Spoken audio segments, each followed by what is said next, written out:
Welcome to Mysteries and Crime, the channel where we uncover history's most perplexing mysteries and true crime stories. Today's case is one that has baffled investigators for nearly 2 decades: the haunting disappearance of Jennifer Kesse. Her story is filled with puzzling clues, unanswered questions, and chilling possibilities.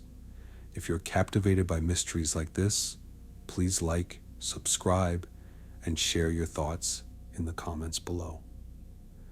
Jennifer Kesse was 24 years old, living in Orlando, Florida. She had just purchased her first condominium and was excelling in her career as a project manager at a financial firm.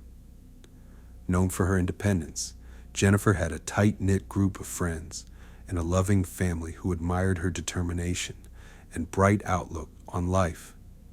But on the morning of January 24th, 2006, Jennifer failed to show up for work, setting off a chain of events that would leave her loved ones in anguish and a community searching for answers. Jennifer's colleagues were the first to notice her absence. Her punctuality and professionalism were well known, so her no-show quickly raised red flags. Concerned, they reached out to her boyfriend, Rob Allen, as well as her parents, Drew and Joyce Kesse. When calls to Jennifer's phone went unanswered, her family drove 2 hours from their home to her condominium to check on her. What they found only deepened their fears. The scene at Jennifer's condo offered no clear answers. The front door was locked and there were no signs of a struggle. Inside, everything appeared as it should. Her makeup and toiletries were laid out as if she had gotten ready for work, and the clothes she had worn the previous night were neatly placed. However, her car, a black Chevy Malibu, was missing from its designated parking spot. It was as if Jennifer had vanished into thin air. By the following day, the Orlando Police Department had joined the search. Jennifer's friends and family distributed flyers and organized search parties. Meanwhile, investigators began piecing together her last known movements. Surveillance footage from her condominium complex was reviewed, but it provided no significant leads. Adding to the frustration, there were no signs of forced entry or evidence of foul play inside her home. 2 days after Jennifer's disappearance, a breakthrough emerged. Her missing Chevy Malibu was found abandoned at an apartment complex about a mile from her home. While this discovery gave investigators hope, it also presented new questions. Surveillance footage from the complex captured a figure parking Jennifer's car and walking away. The footage was grainy, and the person's face was obscured by a fence post in every frame. Investigators could only determine that the person was of average height and build, leaving their identity and involvement in Jennifer's disappearance a mystery. The car itself offered little help. Despite being meticulously examined, no fingerprints or DNA were recovered. This lack of physical evidence was a blow to investigators who had hoped the vehicle would provide a lead. Meanwhile, Jennifer's family intensified their efforts to keep her story in the public eye. They appeared on national news outlets and pleaded for anyone with information to come forward. One of the most compelling early theories focused on Jennifer's condominium complex, which was under construction at the time. The area was bustling with contractors and workers, some of whom Jennifer had mentioned made her feel uncomfortable. She had told her family about receiving unwanted attention from a few workers and had expressed unease about being alone in the building. Could one of these individuals have been involved in her disappearance? Police conducted interviews with the construction workers, but no solid suspects emerged. The transient nature of the workforce made it difficult to track everyone who had been on site. Some neighbors reported seeing unfamiliar vehicles and individuals in the area on the morning of Jennifer's disappearance. But these leads also failed to produce concrete answers. As days turned into weeks, the lack of progress took a toll. on Jennifer's family. They described her as a vibrant, independent young woman who valued her safety and followed routines. The idea that she had been abducted in broad daylight was almost incomprehensible. Still, they held on to hope, organizing community searches and working closely with law enforcement to explore every lead. Jennifer's disappearance attracted widespread media attention, partly due to her family's relentless advocacy. They appeared on shows like America's Most Wanted and gave interviews to keep her case in the public eye. Despite their efforts, the investigation seemed to stall. Frustration grew as tips poured in, but led to dead ends. The grainy surveillance footage of the person of interest remained a haunting reminder of how close investigators had come to identifying a suspect, only to be thwarted by the poor quality of the video. In the years following her disappearance, Jennifer's case has remained unsolved, leaving her family in a painful limbo. Advances in forensic technology have offered hope, but the lack of physical evidence has made progress difficult. Meanwhile, her parents, Drew and Joyce Kesse, have become vocal advocates for missing persons, sharing their story to raise awareness and push for better resources for law enforcement. Jennifer had recently returned from a vacation with her boyfriend, Rob Allen, which was filled with laughter and plans for the future. Her co-workers noted how excited she seemed about upcoming projects, and her family cherished the moments they spent together over the holidays. On the evening before her disappearance, she spoke to Rob on the phone, discussing their plans and ending the call on a loving note. All seemed well, making her sudden vanishing act all the more inexplicable. One of the most enduring theories in Jennifer Kesse's case involves someone from her condominium complex, particularly a maintenance worker or contractor who might have been familiar with her routine. Jennifer had expressed discomfort about being watched by some workers and had even mentioned feeling uneasy about the security of the complex. On the morning of her disappearance, witnesses reported seeing Jennifer's car being driven out of the condo parking lot, but the identity of the driver remains unknown. Another potential lead emerged years later when Jennifer's family gained access to police files through a lawsuit. Among the documents was a report mentioning a maintenance worker with a criminal history who had allegedly made suspicious comments about Jennifer around the time of her disappearance. However, this individual was never thoroughly investigated, leaving the family to wonder if a critical clue had been overlooked. Adding to the complexity of the case is the possibility that Jennifer was abducted while heading to her car. Investigators believe she likely disappeared between 7:30 and 8:01 a.m., a time when she would have been leaving for work. Theories suggest that her abductor could have been someone waiting for her in the parking lot or someone who knew her schedule. The lack of witnesses during this critical time frame has only deepened the mystery. Jennifer's parents, Drew and Joyce, have remained steadfast in their pursuit of answers. Their advocacy for their daughter has inspired countless others, but it has also highlighted the challenges families face when dealing with unsolved cases. Frustrated with the lack of progress, the Kesse family hired private investigators to re-examine the case. These investigators uncovered new leads, including inconsistencies in the original police investigation and potential witnesses who were never interviewed. One such lead involved a nearby apartment complex where Jennifer's car was found. Some residents claimed to have seen a man acting suspiciously in the area around the time her vehicle was abandoned. Despite these accounts, no substantial evidence linking the man to Jennifer's disappearance was ever found. The grainy surveillance footage remained the strongest clue, but its limitations left investigators with more questions than answers. The possibility of human trafficking has also been explored.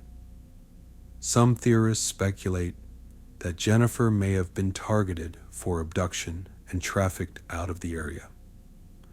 While there is no direct evidence to support this theory, it is not uncommon for young, attractive women to become targets of trafficking networks. Jennifer's family has not ruled out any possibilities and continues to push for new avenues of investigation. The lack of physical evidence in Jennifer's case has been a persistent challenge. Her car, which investigators had hoped would provide crucial forensic clues, was clean and yielded no usable fingerprints or DNA. This has led some to believe that her abductor may have been someone experienced in covering their tracks. Others argue that the car's condition suggests it was abandoned quickly, possibly in a state of panic. Jennifer's story has had a profound impact on the Orlando community and beyond. Her case has been a rallying cry for missing persons advocacy, shining a spotlight on the systemic issues that often hinder investigations. Drew and Joyce Kesse have spoken openly about the emotional toll of not knowing what happened to their daughter, describing it as a pain that never goes away. In 2018, the Kesse family filed a lawsuit against the Orlando Police Department to gain access to Jennifer's case files. They argued that transparency could help uncover new leads and reignite public interest. The lawsuit was successful, and the family received over 16,000 pages of documents related to the investigation. Among the files were details that raised new questions about the handling of the case, including reports of suspicious individuals who were never fully vetted. This lack of clarity only fueled more questions. For instance, the lawsuit revealed that law enforcement's initial efforts to canvass the neighborhood were limited in scope. Some neighbors later claimed they were never approached by police to provide statements. Among these neighbors, one individual reported seeing a woman who resembled Jennifer entering a vehicle with an unidentified man, but this lead was never thoroughly investigated. Another discrepancy involved the timeline of events. Law enforcement initially believed that Jennifer had been abducted while leaving for work early in the morning. However, private investigators hired by the Kesse family uncovered evidence suggesting she may have been taken the night before. A neighbor reported hearing a woman scream near Jennifer's condo late on January 23rd, but this detail was seemingly overlooked during the initial investigation. Meanwhile, the possibility that Jennifer was a victim of human trafficking gained traction among online forums dedicated to solving her case. Some users pointed to the growing trafficking networks operating in Florida at the time, emphasizing the need to consider this angle. However, skeptics argued that without clear evidence, this theory remained speculative.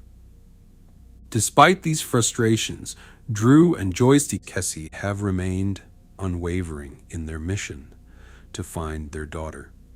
They believe that someone out there holds the key to solving this mystery and continue to push for a renewed investigation. Their strength and determination have inspired countless individuals who followed Jennifer's case, turning her story into a symbol of resilience and advocacy for missing persons. The Orlando Police Department has faced criticism over its handling of the early stages of Jennifer's disappearance. Advocates for missing persons cases point to Jennifer's story as an example of why immediate, thorough responses are crucial in the critical first 48 hours. For the Kesse family, this has only reinforced their resolve to push for systemic change in how such cases are investigated. These revelations renewed interest in Jennifer's case, but also underscored the challenges investigators faced. The transient nature of the workers at her condominium complex made it nearly impossible to track everyone who had access to the property. Additionally, the absence of witnesses or physical evidence meant that law enforcement was working with limited resources. Still, the Kesse family remained determined to find answers, pursuing every possible lead and refusing to let Jennifer's story fade from public memory. Jennifer's disappearance has sparked widespread speculation, with countless theories circulating online. Armchair detectives have analyzed every detail, from her phone records to the grainy surveillance footage.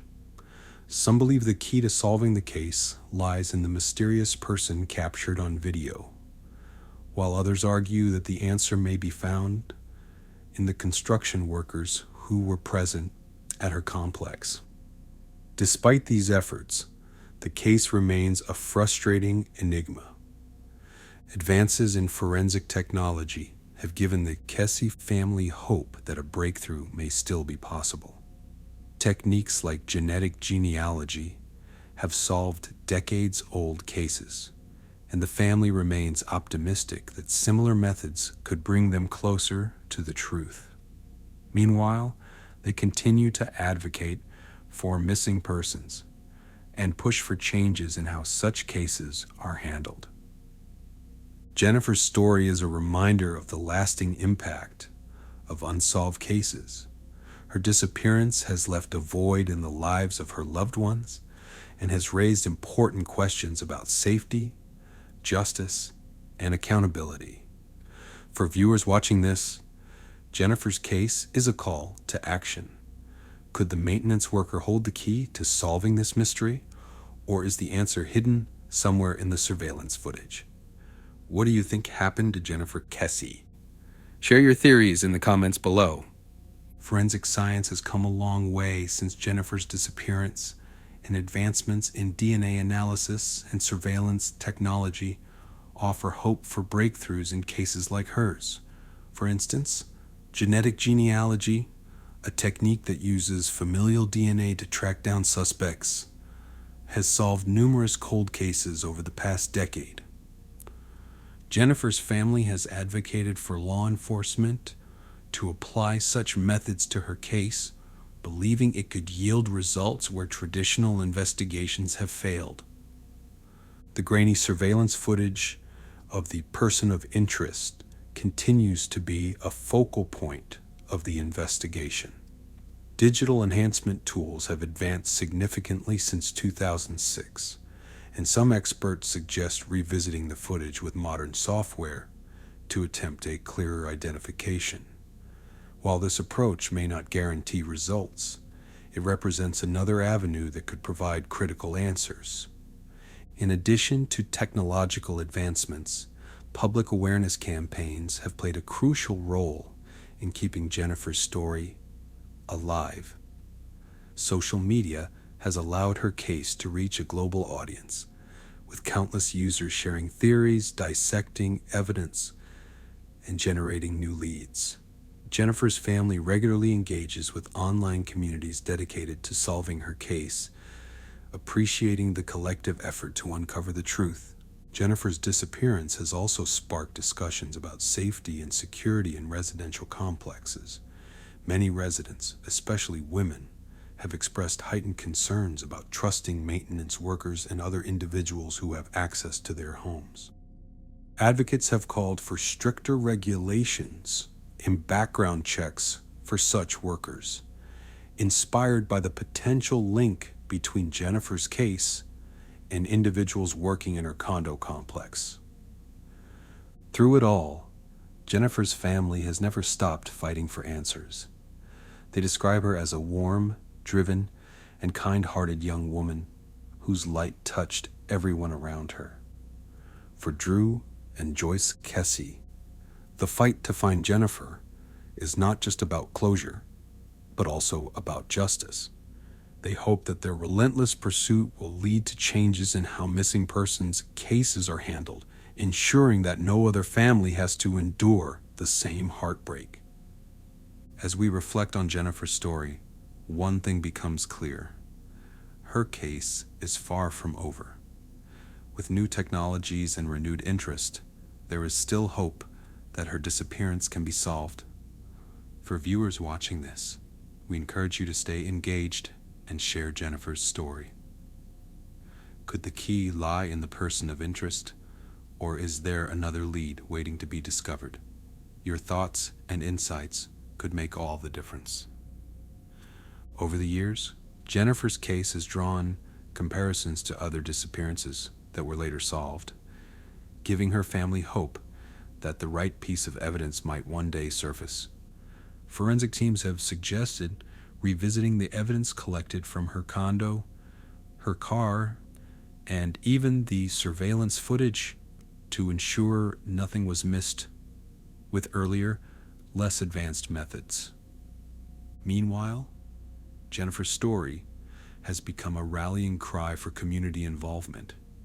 Tips from the public have played a significant role in keeping the investigation alive, and the Kesse family frequently reminds people that even the smallest detail could prove crucial. One tip that continues to puzzle investigators involves a reported sighting of a woman matching Jennifer's description in a neighboring city shortly after her disappearance. While this lead could not be confirmed, it serves as a reminder of the many untapped possibilities in her case. Jennifer's disappearance also highlights broader societal issues, such as the vulnerability of women living alone and the need for better protections in housing complexes.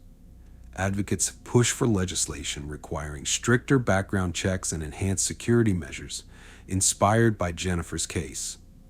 Her story underscores the need for vigilance and community support in the face of such tragedies. As we conclude this case, we urge viewers to reflect on the unanswered questions. Could advancements in technology finally provide the break Jennifer's case so desperately needs? Or will? Thank you for watching Mysteries and Crime. Don't forget to like, subscribe, and hit the notification bell to stay updated on our latest stories. Until next time, stay curious, stay vigilant, and stay safe.